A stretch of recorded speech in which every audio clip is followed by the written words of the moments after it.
ദീപകിന്റെ ആത്മഹത്യയിൽ പ്രതി ഷിംജിതയുടെ ഫോൺ വിശദമായി പരിശോധിക്കാൻ പോലീസ്. ബസ്സിൽ നിന്ന് ചിത്രീകരിച്ച 7 വീഡിയോകളും എഡിറ്റ് ചെയ്തിട്ടുണ്ടെന്നാണ് നിഗമനം. ഷിംജിതയ്ക്ക് ആരുടെയും സഹായം ലഭിച്ചോ എന്നും പരിശോധിക്കും. ഷിംജിതയ്ക്കായി പോലീസ് ഉടൻ കസ്റ്റഡി അപേക്ഷ നൽകും. ബസ്സിൽ ലൈംഗികാതിക്രമം നേരിട്ടെന്ന ഷിംജിതയുടെ പരാതിയിലും പോലീസ് അന്വേഷണം തുടങ്ങി. സുനോയ് തോമസിലൂടെ കൂടുതൽ വിവരങ്ങളുമായി. Sunoy Thomas, very good morning Sunoj. ഇപ്പോൾ പുറത്തു വന്നിരിക്കുന്ന റീലുകൾക്കും അപ്പുറം ചില CCTV-കൾ കൂടി പോലീസ് ശേഖരിച്ചിട്ടുണ്ട്. നമ്മൾ തന്നെ നടത്തിയ അന്വേഷണത്തിൽ ഈ ബസ്സിലുണ്ടായിരുന്ന ജീവനക്കാർക്കാർക്കും അങ്ങനെ ഒരു സൂചന കിട്ടിയിട്ടില്ല. അസ്സലാമു അലൈക്കും വറഹ്മത്തുള്ളാഹി വബറകാതുഹു. പ്രിയമുള്ളവരെ, സോഷ്യൽ മീഡിയ എന്ന് പറയുമ്പോൾ നമുക്ക് നല്ല രീതിയിൽ ഉപയോഗിക്കാൻ കഴിയും. അതേപോലെ ഇത്തരത്തിൽ ഒരാളുടെ ജീവനം തന്നെ ഇല്ലാതാക്കുന്ന രീതിയിലും നമുക്ക് ഉപയോഗിക്കാൻ കഴിയും എന്നുള്ളതാണ് യാഥാർത്ഥ്യമായിട്ടുള്ള വിഷയം. ഞാനിവിടെ ഈ അടുത്ത് ഈ ഷിംജിതയും അതേപോലെ ദീപകുമായി സംബന്ധിച്ചിട്ട് ഒരു വീഡിയോ ചെയ്തിട്ടുണ്ടായിരുന്നു ഓൾറെഡി. രണ്ടാമതായിട്ടാണ് ഈ വീഡിയോ ചെയ്തുകൊണ്ടിരിക്കുന്നത്. ഇവിടെ ചെയ്യാനുള്ള റീസൺ ഉണ്ട് കേട്ടോ. ആദ്യമായിട്ട് ഇവിടെ മതമൊന്നും നോക്കാതെയായിരുന്നു, എല്ലാവരും ഒറ്റക്കെട്ടായി നിന്നിട്ടാണ് ഈ ഒരു പ്രശ്നത്തിന് ന്യായം കിട്ടണം, അല്ലെങ്കിൽ നീതി ലഭിക്കണം, ആ കുടുംബത്തിന്, ദീപകിൻ്റെ കുടുംബത്തിന് നീതി ലഭിക്കണം എന്ന രീതിയിൽ എല്ലാവരും ഐക്യത്തോടു കൂടി നിന്നാണ് ഈ ഒരു പ്രതിസന്ധിയെ നേരിട്ടത് എന്ന്. അത് ഞാൻ കണ്ടെടുത്തോളം വയനാട്ടിൽ ചൂരൽമല പൊട്ടിയ ആ ഒരു സമയത്ത്, അതേപോലെ റഹീം എന്ന് പറയുന്ന ഒരു ചെറുപ്പക്കാരൻ, അല്ലെങ്കിൽ ജയിലിൽ കഴിയുന്ന റഹീമിന് വേണ്ടിയിട്ട് ക്രൗഡ് ഫണ്ടിങ് നടത്തുന്ന സമയത്തും, അല്ലെങ്കിൽ പല പ്രതിസന്ധികളിലും മലയാളികളും മതം നോക്കാതെ മുസ്ലിമീങ്ങളും ക്രൈസ്തവരും ഹൈന്ദവരും എല്ലാവരും ഒത്തൊരുമിച്ച് നിന്നിട്ടായിരുന്നു ഇത്തരത്തിലുള്ള പ്രശ്നങ്ങൾ നേരിടുകയും അവർ ഒറ്റക്കെട്ടാണെന്ന് തെളിയിച്ചു കൊണ്ടേയിരുന്നു എന്നുള്ളതാണ് യാഥാർത്ഥ്യം. ഈ ഒരു വിഷയത്തിലും അത് തന്നെയാണ് നടന്നിട്ടുള്ളത്. എല്ലാവരും ഒറ്റക്കെട്ടായി നിന്ന് ആ ചിന്തിത എന്തോ പേരുണ്ടല്ലോ, അവൾ ആ ഒരു സ്ത്രീക്കെതിരായി പ്രതികരിക്കുകയും നീതിക്ക് വേണ്ടി പോരാടുകയും ചെയ്തിട്ടുണ്ട്. മാത്രമല്ല അതിൻ്റെ ഫലമായി കൊണ്ടാണ് പോലീസ് അവരെ അറസ്റ്റ് ചെയ്തിട്ടിരിക്കുന്നതും അതേപോലെ ആ സ്ത്രീയെ ജയിലിൽ അടക്കപ്പെട്ടു എന്ന് അറിയാൻ വേണ്ടി കഴിഞ്ഞിട്ടുള്ളത്. റിമൈൻഡിലൊക്കെ വെച്ചിട്ടുണ്ടെന്നാണ് അറിയാൻ വേണ്ടി ന്യൂസ് മുഖേന കേൾക്കാൻ വേണ്ടി കഴിഞ്ഞിട്ടുള്ളത്. ഫോണൊക്കെ പരിശോധിച്ച് നോക്കിയപ്പോൾ അതൊക്കെ വീഡിയോ ഒക്കെ എഡിറ്റ് ചെയ്തിട്ടുണ്ട്. ഇങ്ങനെയൊക്കെ കുറേ കാര്യങ്ങളൊക്കെ നമുക്ക് കൃത്യമായിട്ട് മനസ്സിലാക്കാൻ വേണ്ടി കഴിയുന്നത് ന്യൂസ് മുഖേനയാണ്. ഈ ഒരു അടിസ്ഥാനത്തിലാണ് ഞാൻ ഈ ഒരു കാര്യങ്ങളൊക്കെ പറഞ്ഞത്. ഏതായിട്ടും ഇരിക്കട്ടെ. ഒരു സൈഡിൽ കോൺട്രവേഴ്ഷൻ നടക്കുന്നുള്ളത് എന്താണെന്ന് വെച്ചാൽ, ഈ ഒരു സ്ത്രീ ഉണ്ടല്ലോ, ഈ സ്ത്രീയെ ജയിലിലേക്ക് കൊണ്ടുപോകുന്ന സമയത്ത് VIP ട്രീറ്റ്മെൻറ്റാണ് നടന്നിട്ടുള്ളത് എന്നാണ് ഒരു സൈഡിൽ പറയുന്നുള്ളത്. അതിൻ്റെ കാരണം എന്താണെന്ന് വെച്ചാൽ, അവർ കൊണ്ടുപോകുന്ന സമയത്ത് പോലീസ് ജീപ്പിലല്ല, കാറിലായിരുന്നു കൊണ്ടുപോയത്. മാത്രമല്ല ഞാൻ ചോദിക്കുന്ന ഒരു ചോദ്യമുണ്ട്. ഇവിടെ ഒരിക്കലും നമ്മൾ ഇത്തരത്തിലുള്ള കാര്യങ്ങൾ മതം കലർത്താനോ മതത്തിനെ അതിലേക്ക് കുത്തി കൊണ്ടുവരാനോ ഒരിക്കലും പാടില്ലായിരുന്ന ഒരു കാര്യം കൂടിയാണ്. അതിൻ്റെ ഇടയിലും കൂടി ചില ഫേസ്ബുക്ക് പോസ്റ്റുകളൊക്കെ കാണാൻ വേണ്ടി കഴിയുന്നുണ്ട്. ഹൈന്ദവ മതസ്ഥരെ ടാർഗറ്റ് ചെയ്തുകൊണ്ടാണ് ഇത്തരത്തിലുള്ള കാര്യങ്ങൾ ചെയ്തുകൊണ്ടിരിക്കുന്നത് എന്ന് ഈ ബംഗാളിയോ അല്ലെങ്കിൽ മറ്റേ ഹിന്ദിക്കാരൊക്കെ ന്യൂസിലൊക്കെ പരത്തി വിടുന്ന കാര്യങ്ങളൊക്കെ കാണാൻ വേണ്ടി കഴിഞ്ഞു.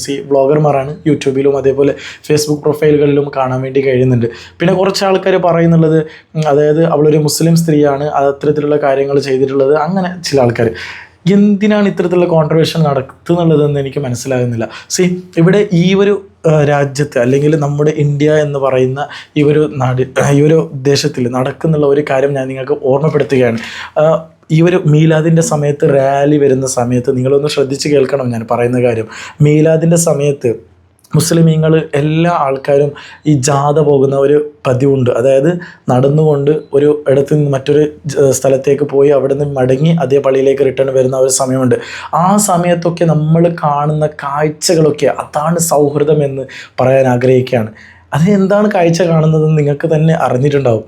എന്താണ്, നിങ്ങളൊന്ന് പറഞ്ഞ് എന്നാൽ ഞാൻ പറയട്ടെ. ഹൈന്ദവ സഹോദരങ്ങൾ കയ്യിൽ സ്വീറ്റ്സുമായിട്ടും അതേപോലെ പാനീയങ്ങളുമായിട്ട് റോഡ് സൈഡിൽ നിൽക്കുകയും ആ ജാഥ വരുന്ന ആ മുസ്ലിം സഹോദരങ്ങൾക്കും ഉസ്താദന്മാർക്കും പിഞ്ചോമന കുട്ടികൾക്കും നൽകുന്ന ആ ദൃശ്യങ്ങൾ, ഇതല്ലേ സൗഹൃദം എന്ന് പറയുന്നത്. മാത്രമല്ല ക്രൈസ്തവ മതത്തിൽ നടക്കുന്ന ആ ഒരു ഫംഗ്ഷനിലാവട്ടെ, അല്ലെങ്കിൽ ഹൈന്ദവരുടെ ശബരിമലയോ അല്ലെങ്കിൽ മറ്റെന്ത് കാര്യമാവട്ടെ, അവരുടെ വീട്ടിലേക്ക് പോവുകയും അല്ലെങ്കിൽ അവിടുത്തെ ചില കാര്യങ്ങൾക്ക് ഇടപെടുകയും മുസ്ലിം സഹോദരങ്ങൾ ചെയ്യുന്നുണ്ട്, ഹൈന്ദവരും ചെയ്യുന്നുണ്ട്, ക്രൈസ്തവരും ചെയ്യുന്നുണ്ട്. ഇവരല്ലേ യഥാർത്ഥ സൗഹൃദമായിട്ട് ജീവിക്കുന്നുള്ളത് എന്നാണ് എനിക്ക് ചോദിക്കാനുള്ളത്. ഒരിക്കലും ഇത്തരത്തിലുള്ള കാര്യങ്ങൾക്ക് മതം നോക്കാതെ മനുഷ്യത്വം നോക്കിയിട്ടാണ് ഇത്തരത്തിലുള്ള കാര്യങ്ങൾക്ക് മുമ്പോട്ട് പോകേണ്ടത് എന്ന് നിങ്ങളോട് ഉണർത്തുകയാണ്. മറ്റൊരു കാര്യം കൂടി പറയാനുള്ളത്, ഈ ജംഷീദ് എന്തെന്ന് പേര് ശരിക്കും വായി കിട്ടുന്നില്ല, ആ പേരിലുള്ള ഈ സ്ത്രീ ഉണ്ടല്ലോ മുമ്പൊക്കെ ഫർദ ഇട്ടിട്ടായിട്ട് എനിക്ക് കാണാൻ വേണ്ടി കഴിഞ്ഞിട്ടില്ല. പക്ഷേ ആ ജയിലിലേക്ക് പോകുന്ന സമയത്ത് ഫർദ ഇട്ടുകൊണ്ടാണ് ആ സ്ത്രീ പോയിട്ടുള്ളത്. എന്തിനാണ് ഇത്രയും വൃത്തികേട് കാണിച്ചിട്ട്? ആ ഫർദയ്ക്കൊരു വാല്യൂ ഉണ്ട് കേട്ടോ. ആ വാല്യൂവിനെ എന്തിനാണ് നിങ്ങൾ കളയുന്നുള്ളത്? അവൾ എന്തിനാണ് ആ ഒരു ഫർദ ഇട്ട് പോയതെന്ന് എനിക്ക് മനസ്സിലാകുന്നില്ല. ഇതൊരിക്കലും മതം കലർത്തുകയല്ല, ഞാൻ ഉള്ള കാര്യം പറയുകയാണ്. ഇത് മതത്തെ ഇങ്ങനെ തമ്മിലടുപ്പിക്കാൻ വേണ്ടിയിട്ടൊന്നും പറഞ്ഞതല്ല. ഞാൻ പറഞ്ഞത് ശരിയല്ലേ? എന്തിനാണ് ഇത്തരത്തിലുള്ള കാര്യങ്ങൾ ചെയ്യുന്നുള്ളത്? എനിക്ക് ഈ അടുത്തായിട്ട് മറ്റേ സിറാജുദ്ദീൻ ഖാസിം ഉസ്താദിൻ്റെ ഒരു വയലിൽ കാണാൻ വേണ്ടി കഴിഞ്ഞു. ആ വയലിൽ അവർ മഹത്വത്തെക്കുറിച്ച് പറയുന്നുണ്ട്, ആ ഫർദയുടെ മഹത്വത്തെ കുറിച്ചിട്ട്. മാത്രമല്ല മറ്റൊരു കാര്യം കൂടി ഞാൻ ഉണർത്തുകയാണ്. സ്വന്തം എൻ്റെ നഫ്സിനോടും നിങ്ങളോടുമാണ് എനിക്ക് കാര്യങ്ങൾ പറയാനുള്ളത്. ഞാനിപ്പോൾ വെള്ള വസ്ത്രമാണ് ധരിച്ചിരിക്കുന്നത്. ഈ വെള്ള വസ്ത്രത്തിന് ഒരു എന്ത് പറയുക, ഒരു വാല്യൂ ഉണ്ട് കേട്ടോ. ഈ വാല്യൂവിനെ നമ്മൾ കളയാൻ പാടില്ല എന്നാണ് എനിക്ക് ഓർമ്മപ്പെടുത്താനുള്ളത്.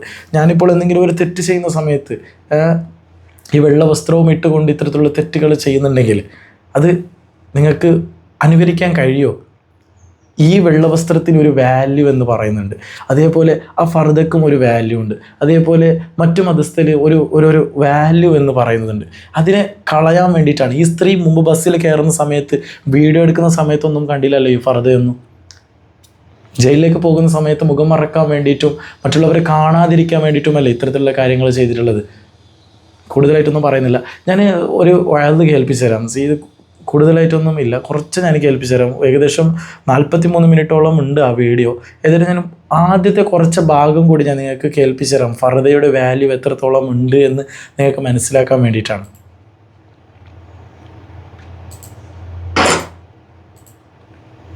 അതേപോലെ നിങ്ങളുടെ അഭിപ്രായങ്ങൾ, നിർദ്ദേശങ്ങൾ തീർച്ചയായിട്ടും കമൻറ്റ് ബോക്സിലൂടെ അറിയിക്കുക.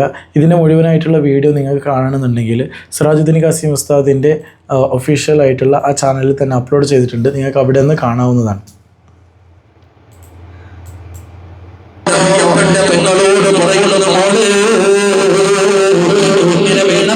നിനക്ക് ജീവിക്കാം, സ്വാതന്ത്ര്യം നിന്റെ രാജ്യത്തുണ്ട്.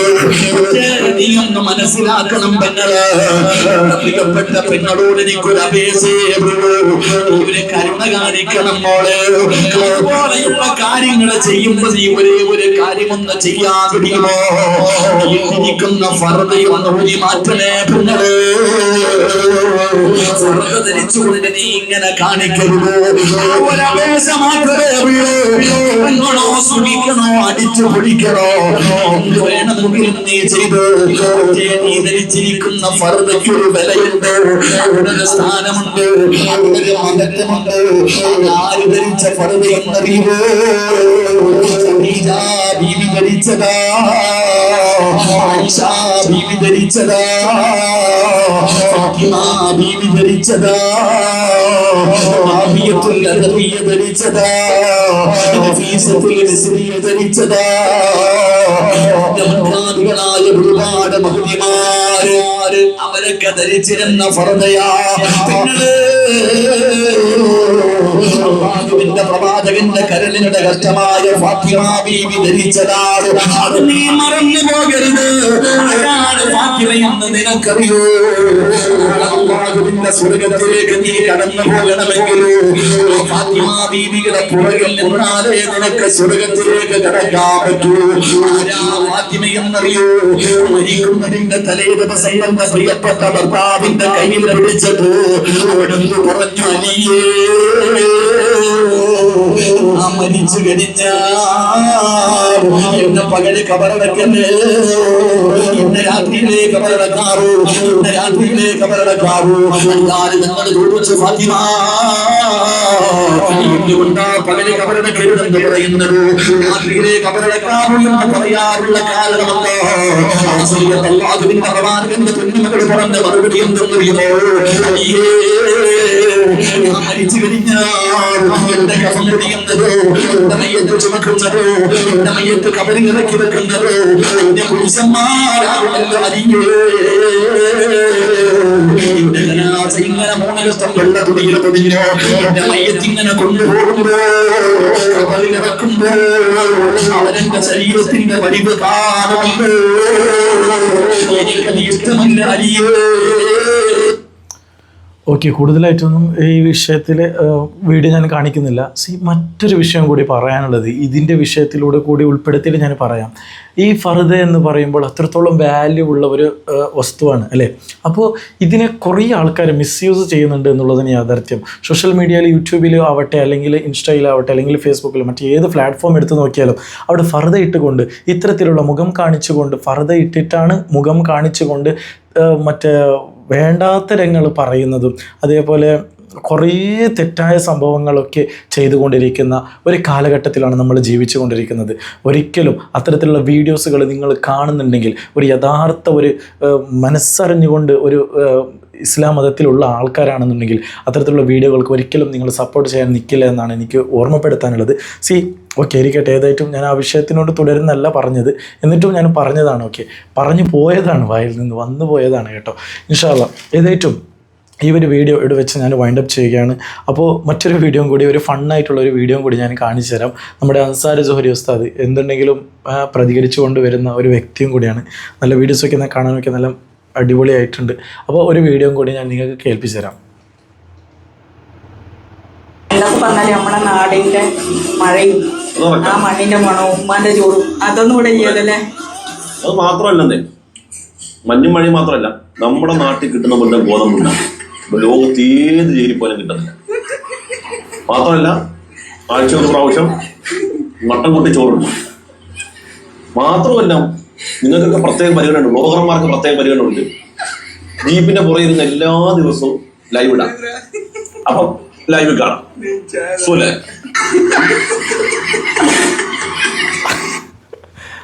ഓക്കെ, ഏതായിട്ടും ഇരിക്കട്ടെ. ഇൻഷാ അല്ലാഹ് ഏതായിട്ടും എല്ലാവരും പ്രത്യേകിച്ചിട്ട് നിങ്ങളുടെ അഭിപ്രായങ്ങൾ, നിർദ്ദേശങ്ങൾ കമൻറ്റ് ബോക്സിലൂടെ അറിയിക്കുക.